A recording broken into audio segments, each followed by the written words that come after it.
Good afternoon. Good sir. So this is our first day of our class, and before we start, I will introduce myself first. My name is Rainjun Arata. You can call me Kim from nursing student, and this is for health education.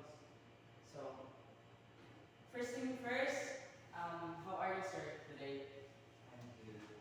Very good. Okay, so since we don't have a time to start our class, so our first topic for this afternoon will be understanding stress and time management.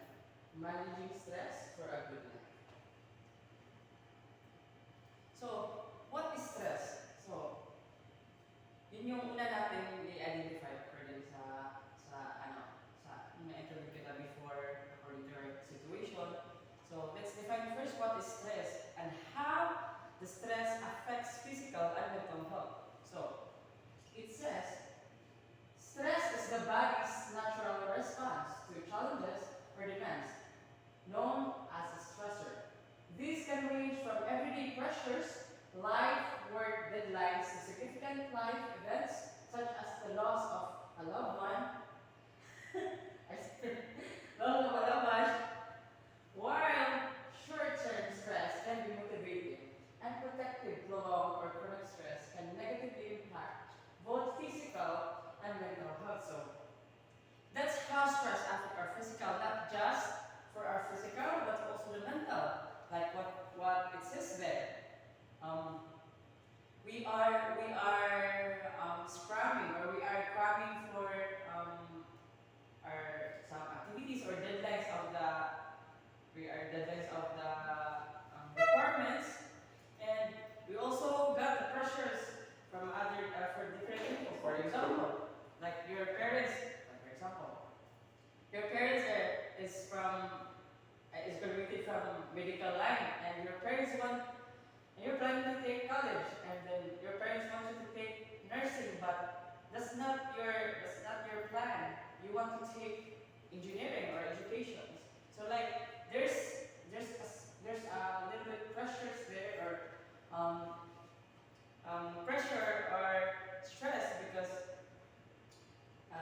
you feel, or like you think that if you don't take this parents want, or if you don't follow the parents want, what wants you to get, so, or what wants course to take, so that you feel pressure, because you feel that you disobey your parents.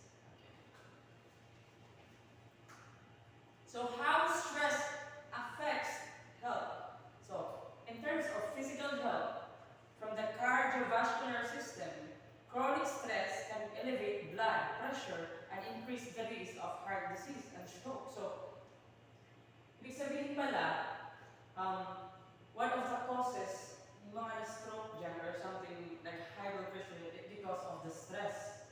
And sometimes, it's very risky for us, or sa mga may edad na, lalo na yung mga high blood. So, pag stress ka, mas tataas yung ano nila, yung blood pressure nila. So, that is for some physical health. And another one, immune system. Persistent sleep weakens the immune system, making the body more susceptible to infections but more. Alam mo, kapag stress ka, you feel stress, parang walang gana sa lahat. Diba? And you feel sick because you feel stress, and you don't feel to take for something, or don't feel to do something that you have to do for today. So you feel sick, and it affects your immune system. Now let's move to digestive system. Stress can lead to digestive issues like heartburn, irritable bowel syndromes, and ulcers. So ibig sabihin pala, kapag stress ka din, makapagtuhan din yung digestive system mo. And also, magkaka-heartburn ka, and alam mo yung bowel syndrome. Oh. So, famous of all syndromes, or all symptoms are ulcers. So, it's very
depressions, and mood swing. So, kung stress ka, nakakita ka ng anxiety. So, anxiety and depression is pag-iba na. Kasi yung depression, yung anxiety, ang depression is exposure to siya. Pero pag itong depression ay hinuhold mo for a long time, magiging anxiety mo siya. And mood swing. Sometimes pag stress tayo, moody tayo. Moody ang isang tao at hindi siya makausap ng ayos. Kaya natin mood swing ang isang tao. And yun yung dahilan kung bakit nagsasuffer ang isang tao. Dahil sa mood swing or emotional well-being na na-affect because of stress. Another affected from mental health cognitive functions. Stress can impair memory, concentrations, and decision-making abilities. Sometimes hindi na tayo nakakapag-recall ng remote. May mga stress people sometimes, yung mga people na nasanay sa stress. Hindi sila nakaka-recall kung paano yung birthday nila. Ano pangalan, ano kinain ko ngayong gabi, ano kinain ko kanina umaga, today. At wala silang concentration. For example, mga isang student hindi nakikinig sa lecture niya. Yung gano'n. Less concentration kapag stress ka because nahati yung concentration mo. And mostly, a person, dun sa stress na nabibigyan. And in terms of decision-making abilities, ano ka, poor in making decisions, making decision-making abilities. At hindi ka makapag-isip mo, ano ba ang tamang gawin ko? Dito na lang, hindi na lang ako mag-decision. Like, you have to make decisions for yourself. But, hindi ka nakafocus eh. Hindi ka makafocus because you're stressed. Your attention is like you devoted your time to give your time to stress. And that's how the cognitive functions or the stress affecting cognitive functions. Ito na, behavioral change. Stress may lead to changes in behavior such as overeating, substance abuse, or social withdrawal. This is very true life experiences sa mga tao. Yung mga nag-iinom, nag-stress sila, and yung mga kinakain na lang, stress eating, and isa pa, social withdrawal, may mga introverts. Hindi lahat ng introverts tayo, pero hindi ka introverts. So ako, pero ano ako, may sometimes na stress ako, pero sige hindi ako makasok ng tao kasi may problema ka, may stress na ako. And then sa overeating, which is not good idea, pag stress ka, nag-overeating ka, which is mali. Yun yung pinaka-common cause ng or situations sa mga tao ngayon. Pag stress sila, nag-overeating sila. And substance abuse, ano ba itong substance abuse? Nag-iinom sila, pumunta ng party, dahil stress sila. Kasi iisip nila na yun yung tamang way. Pero which is mali. Kasi mas lalo na na-apekto yung mental health dito. And especially physical health. Check ko muna kung nagdati na ka ba. Okay. Next. For example, imagine a student preparing for a final exam. The pressure to perform well can cause temporary stress, leading to increased focus and motivations.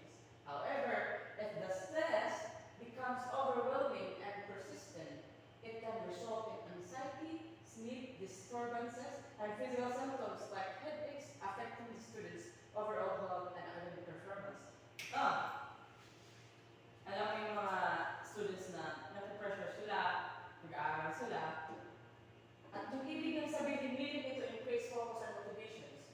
And persistent, it can result in anxiety. Bakit naging anxiety siya? Kasi, junior base niya, nag-pressure siya. Nilaan niya yung time, study kasi nga, siya gusto niyang may goal siya, pero hindi siya umabot sa goal niya. Which is naging anxiety niya kasi ginawa niya yung mga pero hindi niya rin yung goal niya, which yung cause of anxiety and depression. Kasi minsan, sumasakit ang ulo nila, minsan kakaisip. Next, how overcommitment leads into burnout. Ito na yun. Overcommitment occurs when a person stays on too many responsibilities. So, ibig sabihin, kapag isang tao, inaako na lang lahat, madami siyang ginagawa, kasi kailangan, for example, yung student, so, kailangan na gawin yung academics niya, ano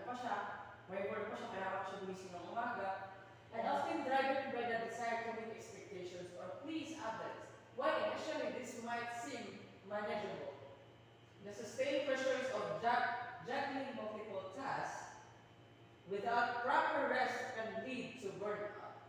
Burnout is a state of emotional, physical, and mental exhaustion caused by the prolonged stress. So, ibig sabihin pala, kapag inaabuso natin ang katawan natin, dahil may kinakaraming tayong bagay, at naglilid ito ng burnout, and especially emotional and physical. So, like sa situation mo, gumigising ka ng umaga, tapos natutulog ka ng, nag-a-out ka sa work mo ng sobrang late. So, ibig sabihin, dapat kasi, it should be balanced. And kung pagod ka, sometimes ipapagod ka, gusto mo matulog, pero hindi ka pa rin makatulog. So, nakukunan yung time mo para sa rest. At the same time, dapat kung maaga ka nag-dive sa activities mo, at maaga ka rin magpahinga para maging balance siya. And yung mga, syempre, so kaya part din yun ng causes ng stress. Next, explanation. When individuals overcommit yung mga daming responsibilities na ginagawa, they often feel overwhelmed and lack the time to properly rest or recharge. Totoo to. Kapag nagkaroon sila sa isang bagay, or they feel overwhelmed because may pinamadali sila na kailangan tapusin, nakakalimutan ng tao na kailangan din pala nila maglaan ng time para magpahinga sila. Kasi yung puhunan natin, katawan lang. So, hindi ibig sabihin dahil kailangan mo tapusin ng mga bagay-bagay na yan, nakakalimutan mo na mag-rest. So, kailangan pa rin mag-rest. Important. So, if as much as possible, kung kung gaano kahaba yung paggamit mo ng katawan mo, dapat ganun din, equal, sa pag-rest mo. Hindi lang 2 hours, 3 hours yung tulog mo, which is mali. For example, imagine an employee who constantly volunteers for an extra work, tasks, and attends numerous meetings, hoping to impress their boss. Sabi niya, yung ginagawa nila lahat para umatin na kahit ano na meeting, para lang ma-impress ang boss and colleagues sa mga katrabaho. Over time, this start to miss deadlines, feel emotionally drained, and struggle with a lack of motivations. The pressure to perform without adequate downtime leads to burnout, and the employees might start feeling detached from their job and become less productive and eventually experience significance and mental and physical injury. Because nakafocus lang sila sa goal nila, pero nakalimutan nila na kailangan nila na mag-focus sa pagpahinga nila. Kasi they are stressed, but they forget to get the rest. And lack of motivation struggles. Yeah. Lagi nilang iisip nyo na kailangan mag-tapos kasi ito yung required, pero nakalimutan kung mag-rest. So, sometimes yung pag kulang ang rest natin, yung takbo ng utak natin, puro na lang sa mga bagay-bagay na kailangan mong tapusin. Kalimutan nila para sa sarili. And how overcommitment contributes to burnout. So, how the overcommitment, para yung mga overcommitments, makapagdagdag sa burnouts ng isang tao. So, chronic stress, you have chronic stress, consistently managing too many tasks increases stress levels, leading to mental exhaustion. So, kapag pala, ang dami mong responsibilities na gagawin for today, mas pinakalala mo ang stress mo. Nagdadagdag siya, mas na-increase yung stress mo. Kung lagi mo na lang iisipin, padagdag mo responsibilities or mga commitments mo din sa buhay. Lack of rest. So, if lack of rest, overcommitment often means less time for relaxation or sleep, which is essential for recovery and optimal functioning. So, ibig sabihin pala, dahil sa overcommitment, it means less time. So, pag nag-overcommitment ka, ibig sabihin, less time na yun, sign na yun, na kinukuha mo na yung time para sa rest mo. Binabawasan mo na. And pag nabawasan yung rest time, nag-a-affect yun sa function ng utak mo. Function, kaya nawala yung concentration, at tapos yung mga awareness mo, nagkulang na, hindi ba, masarap ka ba yung gusto mong gagawin yan, parang gano'n, dahil pala sa Loss of motivations. As the stress builds up, individuals may feel less enthusiastic or engaged in their work, which can lead to the decreased productivity. So, ibig sabihin, kapag wala kang rest and you are stressed, ibig sabihin, parang nafe-feel mo na, ay, parang hindi na ako productive, parang nafe-feel mo na, ay, baka hindi na ako makita ng boss ko na ginalingan ko naman, at baka hindi na ako magaling, hindi gaya ng dati, kasi baka hindi magiging productive yung gagawin ko ngayon, hindi precise. Lack of motivations. So parang mafe-feel mo na naliligahin ka, ikaw yung nalilipa. Because of the stress, nafe-feel mo na wala nang bumumotivate sa'yo, pati ikaw sa'yo. Physical and mental fatigue. Prolonged overwork can cause physical symptoms such as headaches, digestive problems, and sleep. So ibig sabihin pala, yun pa yun, yung stress, yung dahilan ng mga sakit-sakit mo dyan, dahil sa sakit sa back, hindi ibig sabihin, dahil sa work mo rin. Minsan naman, yun yung cause, pero dahil din, stress ang nakapag-contribute sa'yo. Check one. Okay.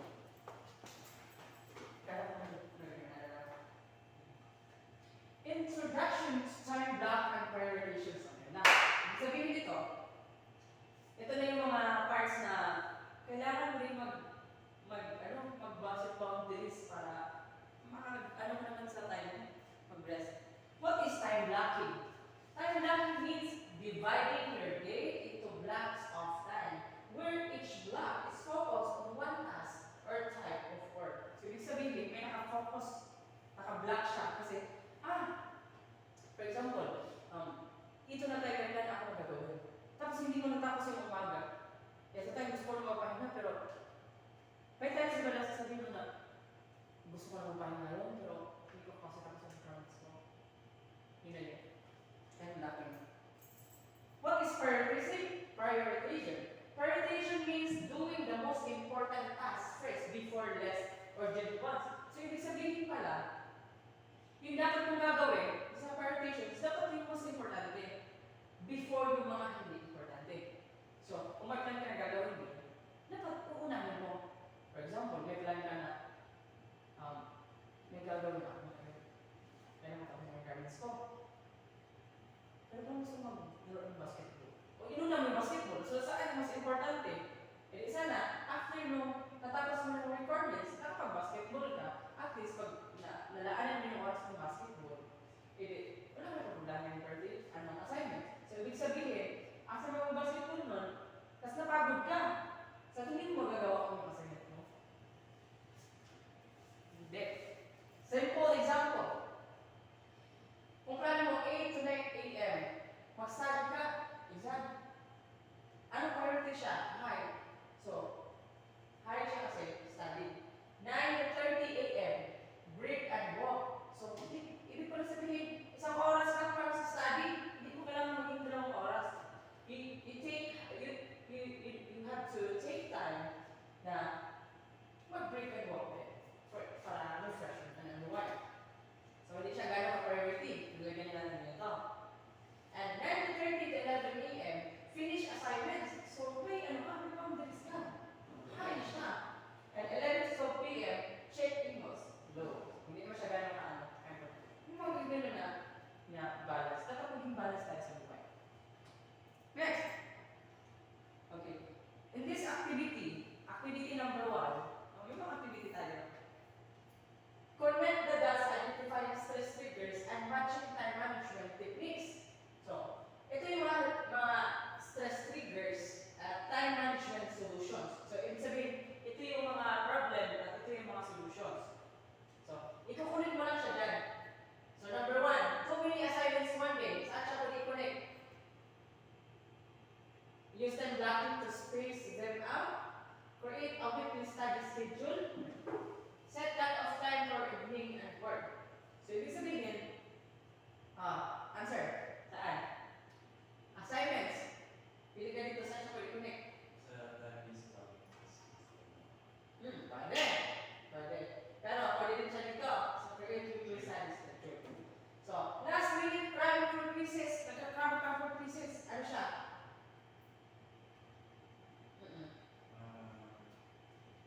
Pwede din siya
natin dito, learning outcomes natin dito, dito natin malalaman ang mga ideal sleep hygiene or mga effects din ng poor sleep.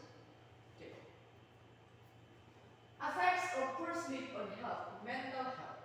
Poor sleep, kung kulang ka sa tulog, can cause mood swings. Yan na, nabanggit natin, irritability, anxiety, and difficulty concentrating increases of the risk of mental disorders like depressions. Mental health, physical health, lack of sleep weakness in the immune system increases the risk of chronic disease like heart disease and diabetes, and can lead to weight gain and reduced physical performance. So, ibig sabihin kapag poor ang sleep natin, anong nangyayari? Kapag isang tao ay may heart disease na, increase heart disease and diabetes. Kapag diabetes ang tao, tapos walang tulog, mas lalala siya. Ganun pala yun. So, and can lead to weight gain and reduce physical performance. So, kapag poor ang sleep, naapektuhan itong performance mo, lahat ng performance ng katawan mo maapektuhan. Kaya sometimes, if you are working, tapos kulang ka sa tulog, naapektuhan yung concentration mo, or sometimes kaya himatay kasi nga, kulang sila sa rest. Yun yung importance. So, ito naman, ideal sleep routine. Consistency. Go to bed and wake up at the same time every day. Relax.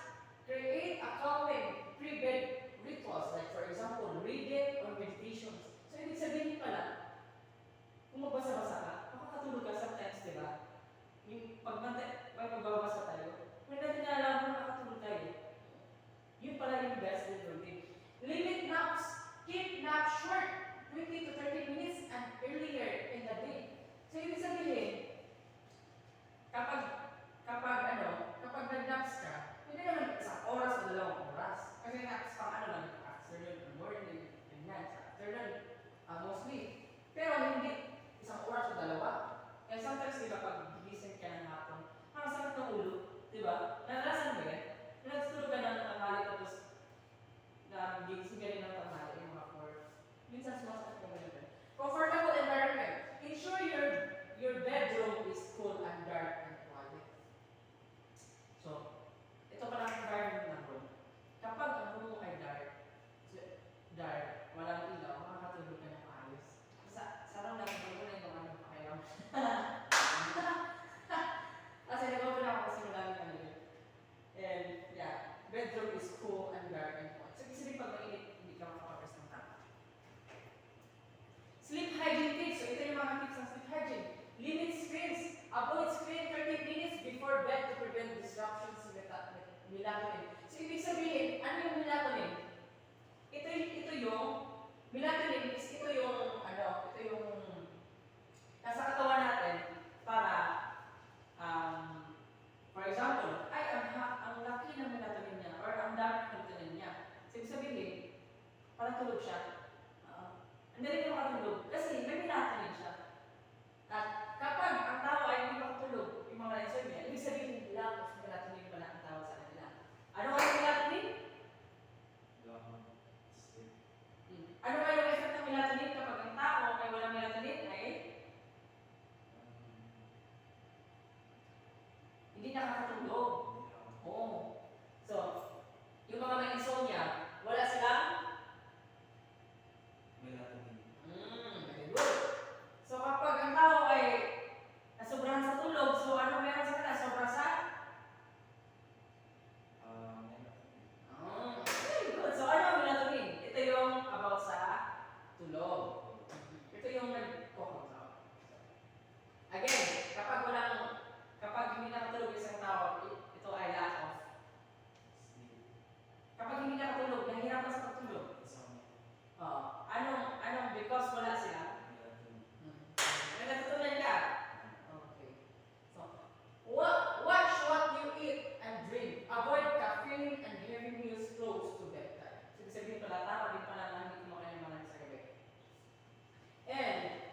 those are powerful techniques to release our tensions and we can relax our bodies, especially sa heart natin and sa breathing natin.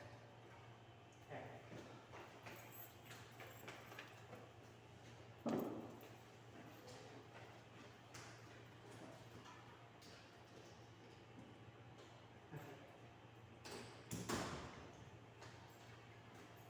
Next, activity number 2.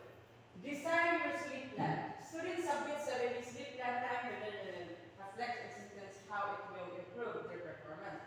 So, I will show you the example. So, my sleep plan dapat ang isang tao. So, sa Monday, 10:30 a.m. to 6:30 a.m. So, yung sleep time niya sa Monday, wait, PM to. So, sorry, PM to. So, ang sleep time niya ay 10 a.m., 10:30 a.m., ay PM sa gabi. Ang wake up time niya ay 6:30 a.m. So, 10, 11, 12, 1, 2, 3, 4, 5, 6. So, complete na yung 8 hours. No screen 30 minutes before bed. Pre-bed routine yan ha. So, dapat no screen 30 minutes before bed. So, ibig sabihin, dapat, huwag ka muna mag-screen. Huwag ka muna mag-cellphone 30 minutes bago ka matulog. Hindi yung nagsiselfone ka tapos matulog ka, hindi siya hindi tama. 10 to 45 p.m. ang tulog niya. 6 to 45 p.m. ang tulog niya. Mali ba parang 30? Kung 30 siya matulog, 30 din siya gigising. Pero dapat 6 para complete. So, 10:45. So, ibig sabihin pala, kung may class ka 7, eh dapat, i-ano na yung sabihin mo na, matulog ka na 10. O kasi, complete na yun. Para pumasok.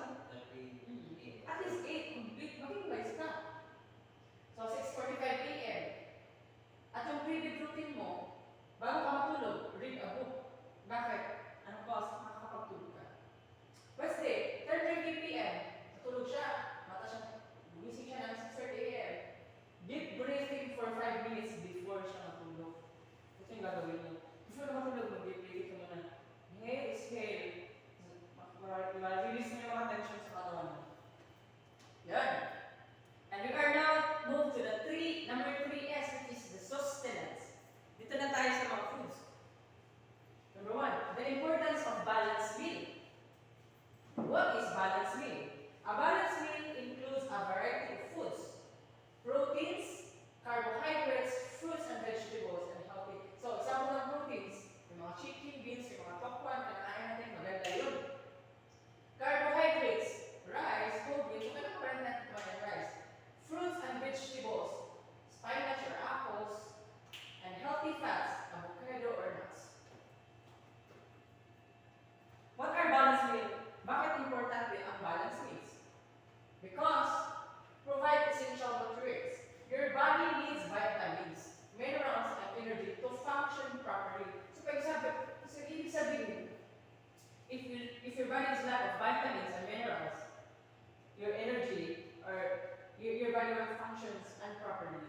And also, balanced meal is important because it supports health. A balanced diet strengthens the immune system, improves digestion, and boosts energy. So, ibig sabihin pala, pagdating sa pagkain, pag balanced meal mo, may mga proteins na dyan. Ibig sabihin, kahit siguro kulang ka naman siguro, ano ka, okay pa rin kasi nagpupo siya ng energy, and also improves digestion, maganda yung function ng digestive mo, and especially immune system, parang malakas ka at hindi ka magdapuan ng sakit. Improve focus and mood. Proper nutrients help with the brain function. So, ibig sabihin pala, kapag sustansya natin kinakain, so nagpo-function yung natin, yung base natin. So, kinakain natin mga toxic, yung mga, yung mga, balot or something, mga isang ganyan. So, ibig sabihin, hindi natin ko lang sa brain. So, dapat, ito yung makainin natin. Proper nutrients help brain functions, keeping you sharp and positive. So, ibig sabihin, pag magsustansya ang kinakain mo, ay hindi malayo sa aside. Because, ang function nun ay makapag-isip ka na positive lang. At tumutulong yun. At maintains healthy weight, helps regulate appetite, and prevents overeating. So,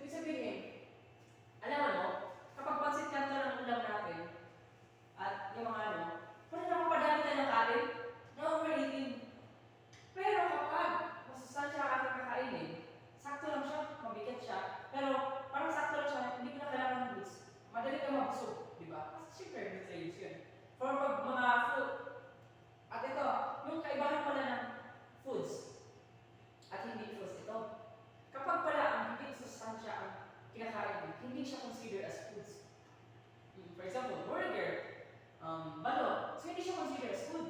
Kasi ang food, ang definition ng food ay healthy. Nakapag-better ng health. So I'm going to produce the variety.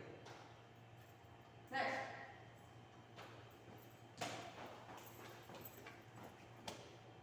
Okay. Number 3. Activity number 3. Design a one day meal plan that supports energy and sleep. So, it's time naman sa energy and sleep. Example. Yung meal mo, yung breakfast mo, yung plan mo, ang fruit juice mo ay oatmeal with bananas and almonds. So, pwede ko lang ganito. Oo, pwede lang kahit walang kanin. So, pwede lang oatmeal with banana and almonds. Why it supports energy?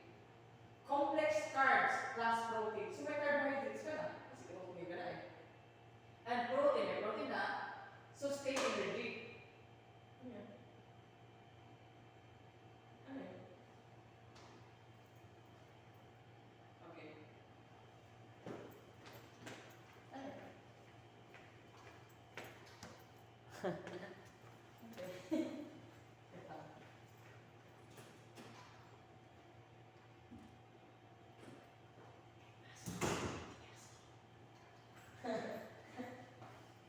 Okay. So, example. Complex carb, protein, sustain energy. And lunch, sa lunch mo, grilled chicken wrapped with veggies and what? For example, kahit may chicken na pero may veggies pa rin. Balanced protein and hydrations. Balanced protein. So, sinasabi nila na, vegetables lang yan. Sometimes kasi ang vegetables parang, ano na natin, parang gulay lang. Parang, kailangan rin natin chicken. Pero, bakit hindi puro chicken? Kaya halo din. For example, kung gusto mo kumain ng noodles, pag puro noodles, sabay mo rin ng malunggay, di ba? Sometimes sa atin nilalagay. Dapat, hindi siya puro. Dapat may kasama din. And, brown rice. Kung may brown rice tayo, pwede sa dinner, mas good siya for dinner yung brown rice. And salmon, statement, broccoli. Omega-3 is low fat, supports sleep. So, pag brown rice pala, nakapag-bigay siya. Ng sleep. Oo. Maganda. Nang milagling. And steamed broccoli. Yogurt and apple slices. Pag sa snacks. Ito yung good snacks. Keeps blood sugar stable. Next. Number 4 is, the S number 4 is the stretching. The stretching. Healthy postures of work. Now, what is healthy posture? Healthy postures means sitting, standing, or moving in a way that supports the natural alignment of your body to avoid strain or injury. Yun. Why it matters? It prevents muscle fatigue, reduces strains or muscles, joints, and ligaments, and improves comforts, prevents pain in the neck, back, and shoulder, boosts productivity, enhances focus by reducing distance. For example, you are working, let's say naka-office mate ka. So, you have to stretch them. Have a time to stretch, exercise, ganyan, tapos walk, stand, to release yung tension mo, and then, para din, yung productivity ba? Para ma-break din siya, para makapag-rest din. Next.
Gently pulling. You want to feel a gentle stretch.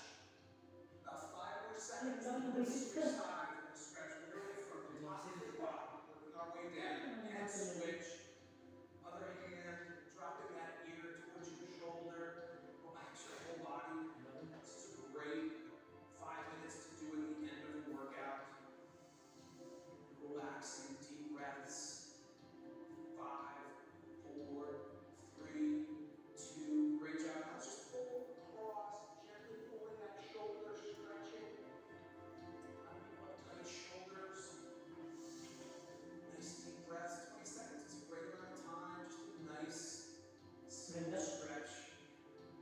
Working out that tension. 3, 2, perfect. Switch arms. Again, deep breaths. Maybe you did a max workout, maybe you're on the tread climber, or just at the end of the day, just to unwind. Stress free. 5, 4, 3, 2. Now we're going to stretch our chest. Visualize your fingertips behind your head. Just pull those elbows back, opening up the front of the body. Perfect. Great stretch. You really feel it. Pull those elbows back towards the wall behind you. Great job. Deep breaths. 5, 4, 3, 2. Now we're just going to rotate. Low back stretch. Just turn this way, stretching the lower back. Deep breaths. A lot of tension. People keep in their lower backs. Once again, nice, slow, deep breaths as you do these. Breathe into the stretch. And excellent. Rotate the other way. Nice. You will feel completely relaxed. 5 minutes is a great amount of time to take at the end of the workout, at the end of your day.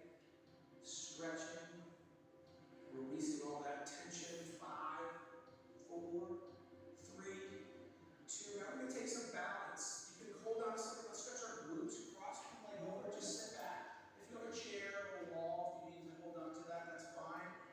Really tight glutes people get from sitting all day long. Either from inactivity or activity. Excellent. And let's switch sides now. Once again, this takes a little bit of balance. If you don't have that, please hold on to something. Really opening up those hips. Nice deep breaths. Hold your breath. Breathe into the stretch. You'll get it a little deeper. And you'll relax that much more. From here, we're going to stretch the front of our quads. Grab a toe. Bend the supporting leg a little bit and just stretch the front. You can hold on to something if you want. Push your hips forward. You'll feel that stretch a little bit more in the front of your thigh. Hold that. A couple more seconds. Again, for balancing, you can hold onto something if you want. And switch legs. Great job. It's not complicated. You just want to do it. You want to warm up, you want to do your exercise, you want to cool down, you want to stretch, your muscles get tight. Again, from inactivity as well as activity. Simple stretches can help relieve that. Now let's go nice and wide. Get the hamstrings. Great job. They have great flexibility. You at home, you might not be as low, that's okay. She has phenomenal flexibility. Deep breaths from here. Take it right to the middle. Ready? And just do that. Right to the middle. Hold that. Deep breaths. 10 more seconds here.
without judgment. So, ibig sabihin pala, ang mindfulness ay dapat mag-focus ka lang sa sarili mo without judgment. Example is that meditating. Oh. Yung parang ganda pag naka-meditate, focus lang sa sarili mo. And breathing techniques involves conscious control of your breath to relax your body. And that's how the importance of breathing techniques. So, why are they matter? It reduces help lower anxiety and tensions, improve focus, clear your minds, or better concentration. So, pag-isip po, kapag nag-meditations ka, nakapagwala ka rin sa mga kasi nakafocus ka lang eh. So, nakapag-clear yun ng mind mo. And alam mo yung mga pinapakinggan mo na tunog, ting, mga ganyan, which is best of the rest of sa mental. Kasi nakapag-focus ka. So, importante din yun. Enhance clarity, sabihin, clears mental fog and boosts decisions making. For example, yung mga times na nahihirapan na mag-decision sa buhay mo, just take time to relax and meditate. And doon na after niyan, makakapag ka na sa decision making. Because nag-clear and boosting siya for mental fog and boost decision making. Simple breathing techniques. For example, deep breathing, inhale slowly for 4 seconds, hold for 4 seconds, exhale slowly for 4 seconds, and repeat for at least 5 minutes. So, pag nag-inhale ka, exhale 4 seconds, tapos inhale and then exhale. Ulit-ulitin nyo hanggang 5 minutes and tell me ano mangyayari. Maganda siya. Box breathing. Inhale for 4 seconds, hold for 4 seconds. Exhale for 4 seconds, and hold for at least 5 minutes. Ganun pa rin yun. Maganda yung effect. Next. Mindfulness practices. Mindfulness. Focus entirely on your breath. Notice the sensations of air entering and leaving in your body. For example, yung mga energy na kapag nag-meditate ka. Man-notice mo yun na yung anong nangyayari sa paligid mo, tapos tawag din, parang nakafocus ka lang, alam kung anong pasok sa'yo at kung lalabas sa'yo. Yun yung focus. Yun yung concentrations. Body scan. Close your eyes slowly, bring your attentions to each part of your body, from your toes to your head. Notice any tensions and try to relax them. So, sabihin, example, close ka lang, tapos pag ganyan, focus ka ba? Pag nakafocus ka kasi, mararamdaman mo saan masakit, anong gumagalaw sa katawan mo. Yun yung mindfulness practices. Activity number 5. So, mindful minute reflection and example output. So, yung activity mo dito, so before stress, distracted, tight shoulders, and after doing meditations, maging ganito na yung actions mo. Kalma ka na, focus, and relax breathing.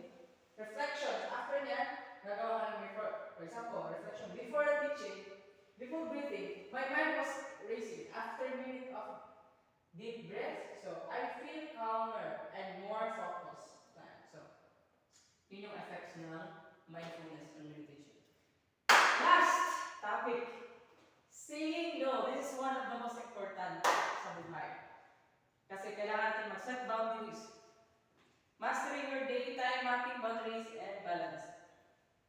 What is it about? So, this lesson is about using simple tools, time mapping, setting boundaries, and building routines to help you take control of your day, reduce stress, and stay productive. Time mapping. So what is time mapping? Plan your day by dividing into blocks. Timing works with, for example, 8 to 9 in the morning, you have to do exercise. That's your schedule, exercise, 9 to 8. And 9 to 12 p.m., study. So after exercise, you have to study. Remember, 12 to 1 p.m., so lunch ka na. So 1 to 3, work. Benefits, ano benefits niya pag ginawa ko itong procedure na to? Makes your day clear and focused. Ang focus siya and clear. At hindi mo kailangan, hindi pala ako dito kasi may gagawin ako. Ganito, ganyan tatapusin ko. Which is nakabalance na yung ano mo. Nakabalance na yung plan mo. Which is effective siya at hindi ka malileft behind.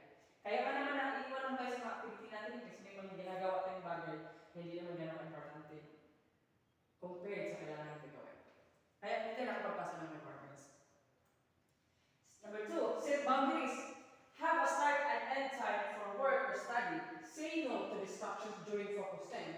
Benefit protects your time and energy. say no. So if that is not very important, so you have to say no. Just set aside, set the boundaries. Okay. Right. Okay. Please, kapit ko na lang kayo. Sige bro. Parang kayo.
Sorry for interruption.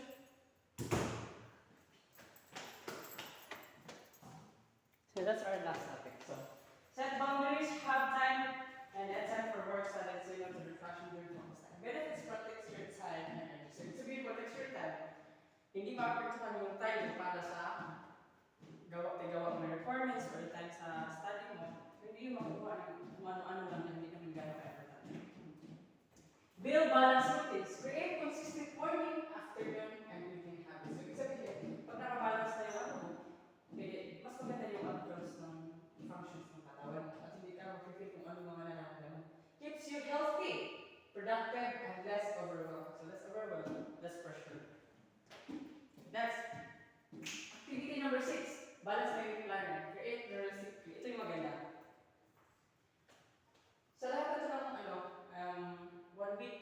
So 6 to 7 a.m. wake up time stretch. So after mo dapat pag-stretch ka din, hindi yung circle agad. Stretch ka muna, bawal muna mag-circle. Stretch ka muna. At least after your cellphone. Wake up journal. Wake up plus journal. So Tuesday yun. And Wednesday, wake up time and walk. And then sa 8 to 2 naman, work shift, school classes or work shift.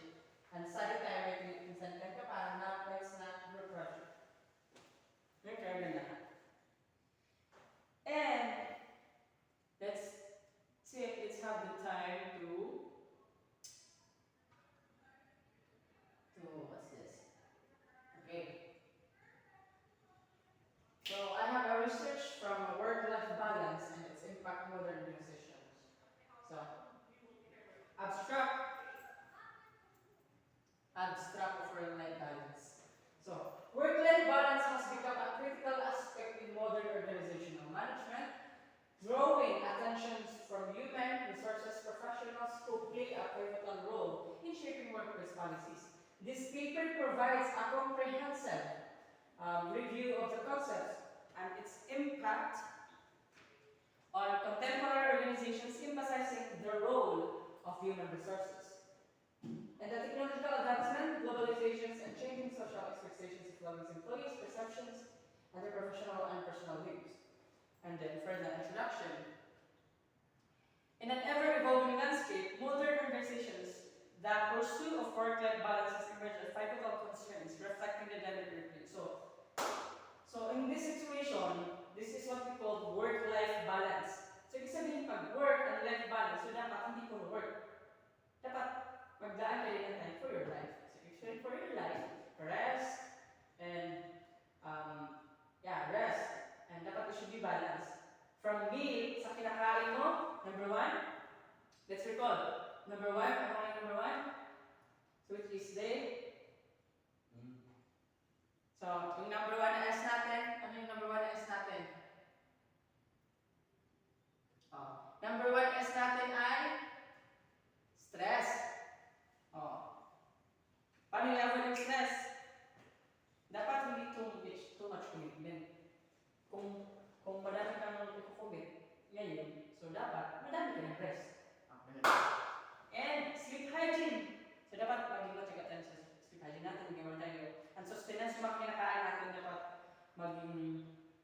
wise tayo at mapili. And number 4, stretches. Dapat we have to learn how to stretch. To take time, how to take time to stretch kung nasa work tayo. And simple daily mindfulness. Take the time to have meditate or something, focus on your own. And saying no, set boundaries sa mga bagay na hindi ko kailangan gawin. So, hindi ko kailangan gawin ito kasi may nakaset na ito na schedule for me, para sa plans ko. And then, set boundaries. 10, work-life balance. So, kapag yun na yung mga procedure na yun, those are under the work-life balance. So, if you want to commit, or if your goal is to achieve a healthier environment in terms of mental and physical, you have to train yourself to eat healthy foods, and when is to relax, and when time is to rest, and when time is to pursue commitments. And if you are spending or allotted more time to do these commitments, make sure that your rest is balanced. If you commit 8 hours for this work, so commit 8 hours for your rest. So it should be balanced. And so that's all with the work-life balance. So can I ask you, what did you learn for today? I learned about how can I manage the stress, especially eating the healthy foods, and you need to exercise and focus on what important Things. Yeah. important things and priorities. Yes, priority. And especially about the sleep, Hygiene. sleeping Management. management. Very good. We need so we need to